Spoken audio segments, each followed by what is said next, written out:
Bilsangiz kerak, Yerning 70% suv bilan qoplangan. Bu okeanlar, bulutlar, muzlar va organizmdagi suvlar. Bu suvlarning barchasini olsak, birgalikda atigi diametri 1400 kilometr bo'lgan sharni to'ldiradi. Ammo agar biz faqat chuchuk suvni oladigan bo'lsak, u holda atigi 56 kilometr. Aynan suv Yerni boshqa sayyoralardan ajratib turadi va suvsiz Yer yuzidagi biz bilgan hayot mavjud bo'la olmasdi. Ammo sayyoramizdagi suv qanday paydo bo'lganligi haqida hech o'ylab ko'rganmisiz?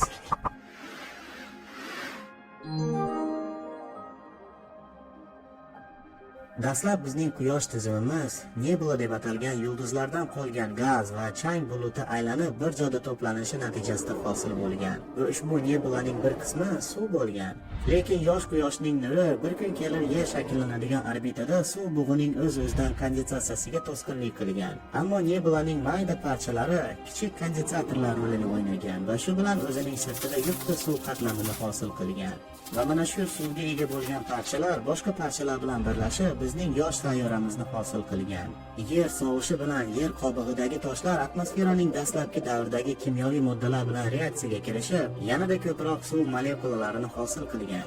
Suv yer mantiyasida ham mavjud bo'lgan, lekin mustaqil H2O molekulalari sifatida emas, H va OH shaklida butun yer qatlami bo'ylab tarqalgan bo'lgan. Bugungi kunda biz yer ostida qancha suv borligini aniq bilmaymiz.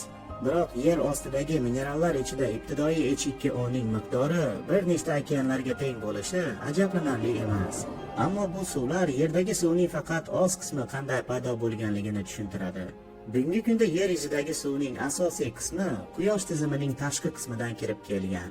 Uglerodli xandrit deb ataladigan meteoritning bir turi suv molekulalarini, shuningdek ularning xom ashyolari, kislorod va vodorodni o'z ichiga olgan. Olimlar ta'kidlashicha, quyosh tizimining dastlabki yillarida Yupiter bugungi kunga qaraganda quyoshga yaqinroq aylangan va shu bilan uning tortishish kuchi minglab suvli meteoritlarni yosh yer tomon uloqtirgan va natijada ushbu meteoritlar yerga suv olib kelgan.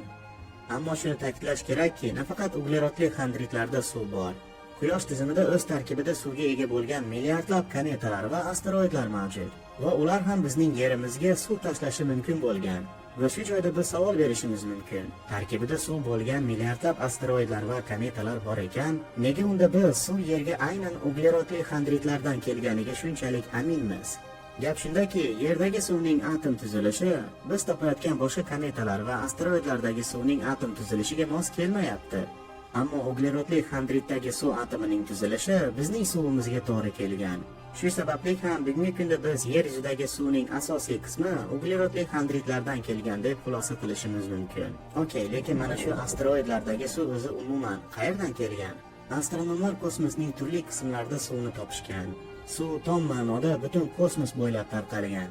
Astronomlar hatto bir massiv qora tuynuk atrofida yer okeanidan 140 trillion marta og'irroq bo'lgan suv havzasini topdilar. Olimlar ushbu suv to'plamining yoshi kamida 12 milliard yil ekanligini aniqladilar.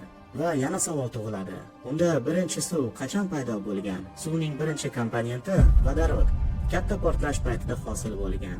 Ammo ikkinchi komponent kislorod faqat yulduzning yadrosida hosil bo'lishi mumkin.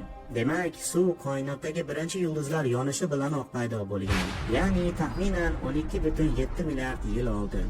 Yuqoridagilarni hisobga olgan holda biz shuni xulosa qilamizki, biz nafas olayotgan havo va biz ichayotgan suvda 12,7 milliard yil yoshidagi atomlarning bir qismi bo'lishi mumkin. Hey, salom. Men ushbu kanal muallifi Todman. Videoni ushbu joygacha tomosha qilganingiz uchun katta rahmat. Aytgancha, mening kimligimni bilishni yoki jamoamizning bir qismi bo'lishni xohlaysizmi? Bunday holda mening boshqa ijtimoiy tarmoqlarimga obuna bo'ling. O'sha tarmoqlarda men tomoshabinlar bilan muloqot, kundalik bloglar va